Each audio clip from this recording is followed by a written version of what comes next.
రాష్ట్ర వ్యాప్తంగా 10వ తరగతి వార్షిక ఫలితాల్లో నిర్మల్ జిల్లా మొదటి స్థానంలో నిలిచింది. ఇవాళ విడుదలైన ఫలితాల్లో 99% ఉత్తీర్ణతతో మొదటి స్థానంలో నిలవడం పట్ల జిల్లా కలెక్టర్ కార్యాలయంలో సంబరాలు చేసుకున్నారు. జిల్లా collector Varun Reddy cake cut చేశారు. జిల్లా విద్యాశాఖ అధికారులను అభినందించారు. 2022-23 10వ తరగతి వార్షిక ఫలితాల్లో నిర్మల్ జిల్లా మొదటి స్థానంలో నిలవడం సంతోషకరమని అన్నారు. ప్రభుత్వ, ప్రైవేటు పాఠశాల ఉపాధ్యాయులు కష్టపడి ఫలితాలు సాధించారని తెలిపారు.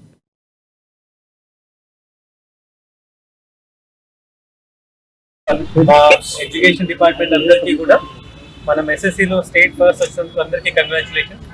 చాలా గర్వంగా ఉంది మన డిస్ట్రిక్ట్కి స్టేట్లో ఫస్ట్ రావడం. 99% మనం ఉత్తీర్ణతనే సాధించడం జరిగింది. So entire education department and all are officers అందరూ ఎడ్యుకేషన్ డిపార్ట్మెంట్లో మా టీచర్స్ అందరికీ కూడా, మా KGBV SOs and special officers అందరికీ, నోడల్ ఆఫీసర్స్ అందరికీ కూడా, అండ్ మా ప్రైవేట్ ఇన్స్టిట్యూషన్స్ అందరికీ కూడా, ఆల్ మేనేజ్మెంట్స్ అందరికీ and all welfare Gurukulam institutions, all residential schools అందరికీ కూడా హార్టీ కంగ్రాచులేషన్స్. మన నిర్మల్ డిస్ట్రిక్ట్ ఫస్ట్ ప్లేస్ రావడం జరిగింది.